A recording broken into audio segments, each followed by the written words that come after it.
अरे भाई ये तो समझो, तकरीरें आप सुनते हैं, कुछ ऐसी बातें भी सुन लो जो हम कर रहे हैं। कहेंगे यार ये तो बूढ़े आदमी ये बातें बताएंगे ऐसी ऐसी, और कौन सी कैसी बताएंगे। जरूरत है आज इस बात की कि शौहर बीवी से मोहब्बत करे, बीवी शौहर से मोहब्बत करे। आज घर घर झगड़े हो रहे हैं, बाप बेटे में झगड़ा, बाप बेटे में झगड़ा हो रहा है, शौहर बीवी में झगड़ा हो रहा है। और शौहर तो ऐसा आसान समझे तलाक को, तलाक तलाक तलाक, एक सांस में 3 तलाक हो जाएंगी तीनों। और फिर रोवे मौलाना के पास जाकर, मुफ्ती साहब क्या हो, कैसे लरज रहा, कांप रहा, शर्मिंदा है। अरे हुआ क्या? तो मुफ्ती साहब तो चेहरा पहचान लें कि तलाक दे के आया दिखे तो। बोले हाँ हजूर गलती हुई।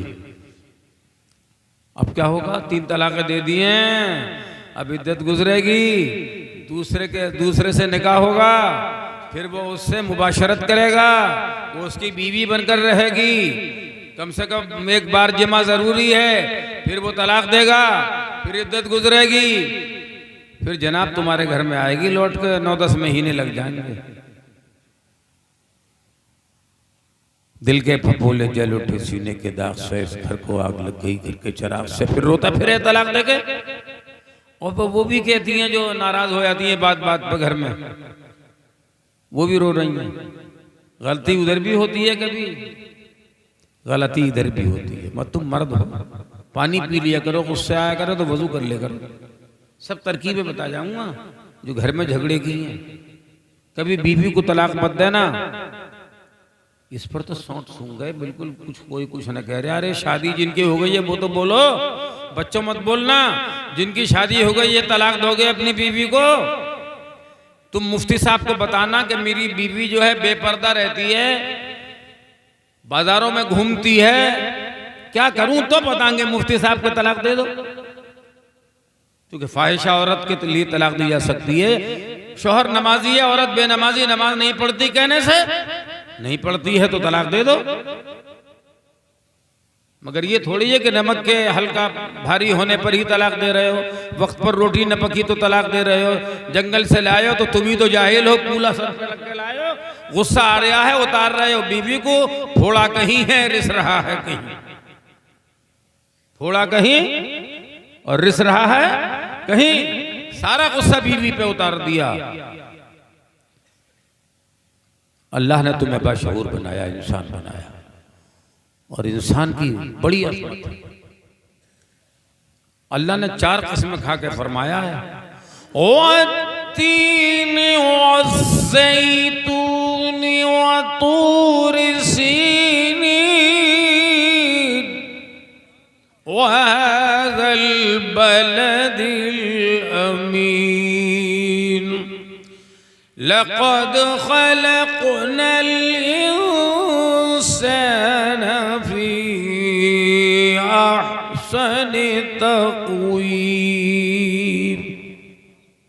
4 कस्में खाकर अल्लाह ने बयान फरमाया, मैंने इंसान को बहुत अच्छा बनाया है, इतना अच्छा बनाया है। आजकल देख लो, खड़े हो गए, ये पेशाब कर रहा है, ये हमारे मौलाना मंजरी साहब आ गए, नाजिम आला, नाजिम भी नाम है इनका, और बेहमदिल्ला बहुत अच्छे खतीब हैं, हमारे शागिर्द भी। बखेरे कुछ बरक नरगिस ने, कुछ लाला ने, कुछ गेस, कुछ गुल ने, और चमन में हर तरफ बिखरी हुई है दास्तां मेरी। हज़रात, तो मैं बात कह रहा था, बड़ी लंबी बात करना थी मुझे, बड़ी छोटी। एक मुकर्रिर रखा करो, एक उससे जूनियर रखा करो, एक नातखां बुलाया करो, तकरीर 12 बजे खत्म करा लिया करो।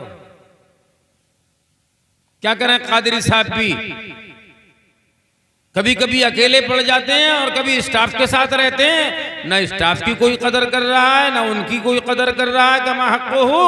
अरे जब आलिम दीन तुम्हारे पास चला जाए, तुम्हारे पास जो बस की हो मदरसे के लिए चला जाए, तो उसके लिए मदरसे के लिए दो, उसके हाथ में दो, इसलिए कि तुम्हारे पास जो आया है वो नाइब मुस्तफा आया है, भिखारी नहीं आया है।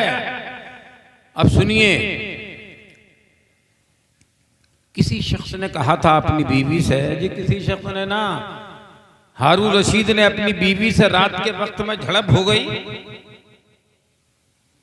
तो हारून रशीद की बीवी गुस्से में आ गई मोहतरमा, उन्होंने कह दिया तुम जहन्नमी। तो हारून रशीद ने कहा अगर मैं जहन्नमी तो तुझे तलाक।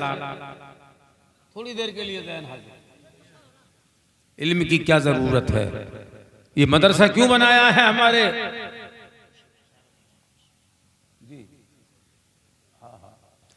क्या बना, किस लिए बनाया है मदरसा, इसलिए बनाया है।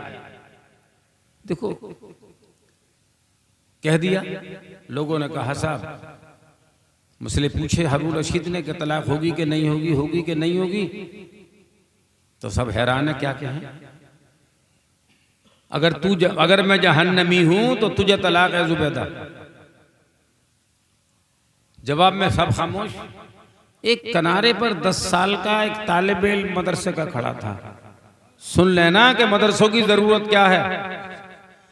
खड़ा था, उसने कहा साहब मैं बच्चा हूं, अगर इजाजत हो तो इस सवाल का जवाब मैं भी दे सकता हूं।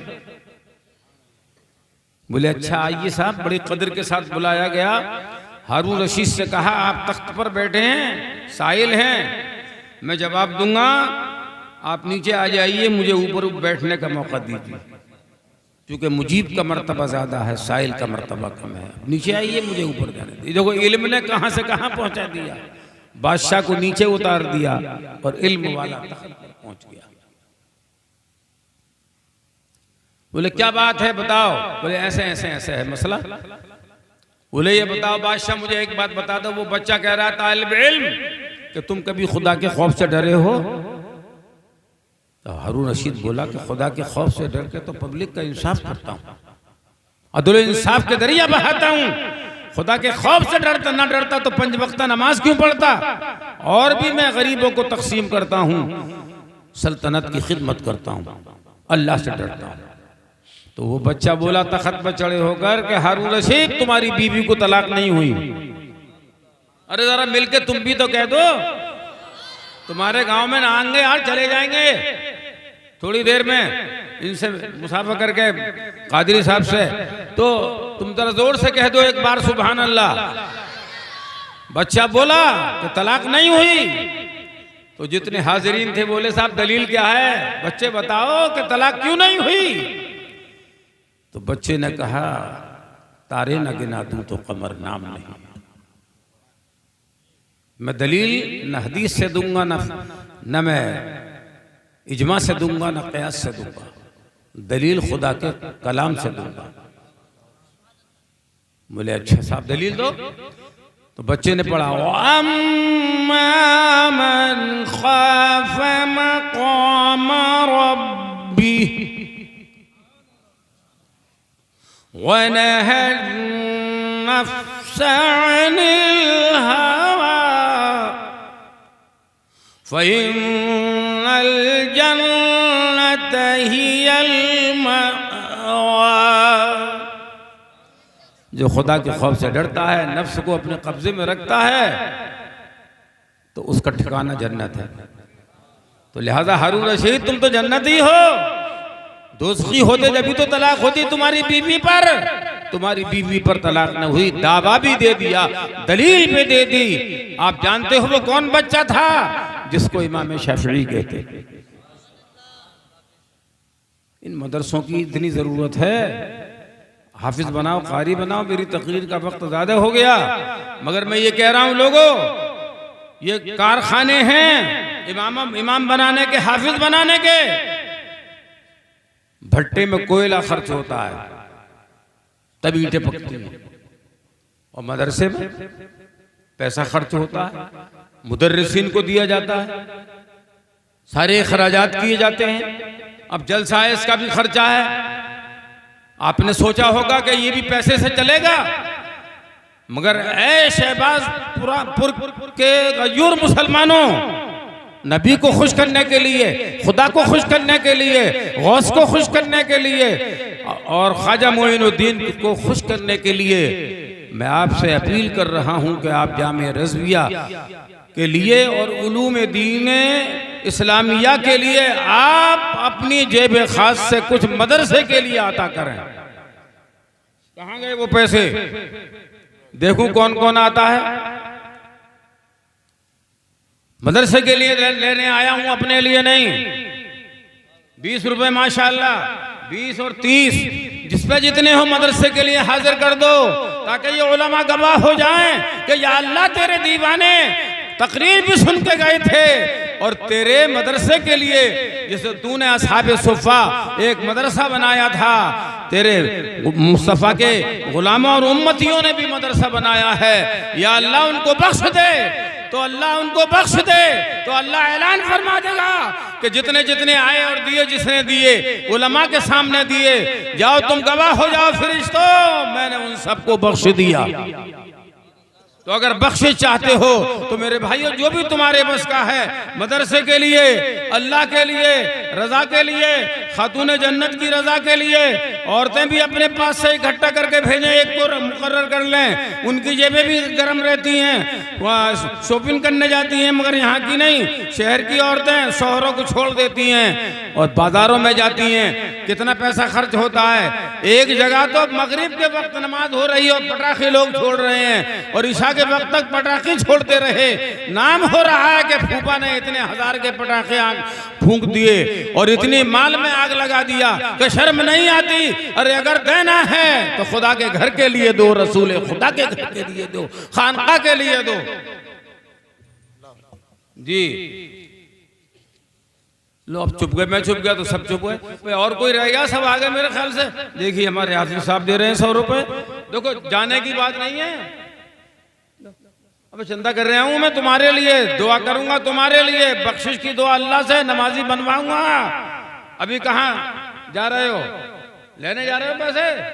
ले आओ जल्दी से जाके लाओ भाइयों, मेरे भाइयों। बार बार नहीं कही जाएगी, इतनी देर में एक तकरीर हो जाएगी। मगर मुझे बताओ, मदरसों को जरूरत है पैसे की? ना बोलो जोर से। है, मस्जिदों को जरूरत है, खानकाहों को जरूरत है। पैसों से तो चलेगा, शादी पैसे से, पटाखे पैसे से और तमाम खर्चे पैसे से। तो मदरसा रसूलुल्लाह का घर है, ये भी चलेगा पैसों से। वैसे नहीं चलेगा बातों से। वैसे कोई सोचता अरे क्या करें यार, ये लोग पता नहीं बतेरा खर्च होता है। अच्छा, अरे वाह वाह, देखिए हमारे मुजाहिद इस्लाम ने 100 रुपए दिए हैं मदरसे के लिए। उकाबी रूह जब बेदार होती है जवानों में, नजर आती है उनको अपनी मंजिल आसमानों में। यही काम आएगा। ये अल्लाह के यहाँ खाता है जिसने दिया है, जिसे कोई नहीं छुड़ा सकता है। या तो जैतून छुड़ाएगी या बुद्धा छुड़ाएगा। भाई आदमी तो छुड़ाएंगे, क्या मतलब होगा? नेकियां मिलेंगी, नेमतें मिलेंगी अल्लाह की इस पैसे के बदले में। लोग तो जने क्या क्या ला रहे हैं, माशाअल्लाह, सुभान अल्लाह। देखिए एक भाई साहब ने 100 रुपए दिए हैं, तो यहाँ तो जो दे रहा है तो इस इंतजाम से थोड़ी आया कि हम देंगे, लेकिन आइंदा अहद कर लो कि हर 8वें दिन दिया करो मदरसों को। अच्छा, क्या मैंने कोई गलत बात कह दी कि सुस्त हो रहे? सुस्त मत हो। हुजूर ने फरमाया था कि क़यामत के दिन बताओ साहबा कौन मालदार होगा, कौन गरीब होगा? तो हुजूर से पूछा साहबा ने, आप ही बता दीजिए। तो हुजूर ने फरमाया मालदार वो होगा जिसकी नेकियां ज्यादा होंगी, गरीब वो होगा जिसके गुनाह ज्यादा होंगे। लिहाजा हमने इतनी जो बात कही है इस महल्ले में मानी लोगों ने। इधर जो बैठे हैं नौजवान हैं, पैंट पहने मगर उनकी जेब में पैसा नहीं होता, ये है परेशानी। लीजिए। अच्छा, हमारे पीर साहब क्या दे रहे हैं? कितने हैं? माशाअल्लाह 100 रुपए पीर साहब ने भी दे दिए। तो मुरीदों को तो दे देना चाहिए, मगर जिसके पास नहीं है वो वायदा कर लो कि कल को दे दूंगा मैं उनके यहाँ आके। ये हमारे मौलाना ने दिया, क्या नाम है आपका? जमील अहमद साहब ने। देखिए मौलाना लोग दे रहे हैं जिन्हें कम कम तनख्वाह मिले यार। और हमारे पीर साहब, आपको के पीर है तो इन्हें आमदनी बहुत है, तो खर्च भी तो बहुत है इनके। सबको खाना खिलावें, जब घर जावे हैं तो इनके अल्लाह ताला इन्हें खूब उम्र दे और आपको भी खूब उम्र दे दे। सब इकट्ठा करके पूरे मजमे से यही है ना बेटी। ले भाई, अरे इस्लाम अगर मर्दों से फैला है तो औरतों से भी फैला है, समझते नहीं हो? अगर ईमान मोहम्मदुर रसूलुल्लाह से फैला है तो खदीजतुल कुबरा से भी फैला है, अली से फैला है तो फातिमा ज़हरा से भी इस्लाम फैला है। लोग जाते थे जंग लड़ने के लिए मर्द, औरतें पीछे से जाती थी मरहम पट्टी करने के लिए। वाह वाह, सुभान अल्लाह। तुम दुनिया में पैदा हुए हो और औरत जन्नत में पैदा हुई है, इसलिए पैसे देने आएंगे मगर जेब में लाई नहीं होंगी। मेरी आवाज़ पे तो औरतें पैसा दे देती हैं। हाँ, जन्नत में पैदा हुई हैं ये। हम हजरत हव्वा कहाँ हुई हैं पैदा, और हजरत आदम एक कौल में ज़मीन पर पैदा हुए। 39 साल 39 दिन तक गम की बारिश होती रही, एक दिन खुशी की बारिश हो गई। मेरे हाथ में पैसे हैं भैया, आप अगर और किसी को देना हो तो नाराज मत होना मुझसे, अब वापस तो ले नहीं सकते हो, मगर जिन्होंने नहीं दिए हैं वो कश्मकश में मुब्तला ना हो, यही पैसा काम आएगा, अल्लाह रसूल की रजा काम आएगी, कब्र में भी हश्र में भी। और जो अल्लाह को राजी कर लेगा उसे कोई परेशानी ना हश्र में होगी ना कब्र में। अल्लाह ताला इल्म से नवाजे, आपके बच्चों को आलिम दीन बनाए, आपको नमाजी बनाए। अच्छा, नमाज पढ़ने के बारे में क्या ख्याल है बताओ तो? अबे ईमान तो पक्का है सुन्नियों का, बदमज़हबों की बात मत करो। यहाँ खुश मज़हब है, ईमान पक्का, ईमान की बुनियाद पर जन्नत में जाएंगे। मगर हुजूर ने फरमाया जहन्नम में क्यों जाते हो? नमाजें पढ़े जाओ, नेक काम किए जाओ, दाढ़ी रखाए जाओ, माँ बाप की इज्जत करते रहो, माँ बाप के पैर दबाते रहो। तुमने देखा होगा पीरों के पैर दबावे हैं आजकल लोग, और हद तो ये है कि औरतें भी दबा रही हैं अपने पीरों के पैर, मगर माँ बाप के पैर नहीं दबाने को तैयार है, जिनके कदमों के नीचे जन्नत। होश में आ जाओ, कब समझोगे? ये मदरसे इस्लाह के लिए होते हैं। हमारे कादरी साहब ने जलसा कराया है तो इसलिए कराया है ताकि मर्द भी रसूलुल्लाह की बातें सुने, औरतें भी रसूलुल्लाह की बातें सुने। अगर इमाम आजम ने हर रात में 500 रकत नमाजें पढ़ी हैं, इमाम आजम ने हर रात में, तो औरतों में हजरत राबिया बसरिया ने हर रात में 1000 रकत नमाजें नफल पढ़ी। इन्हें नमाजी हो जाना चाहिए और आपको भी नमाजी हो जाना चाहिए।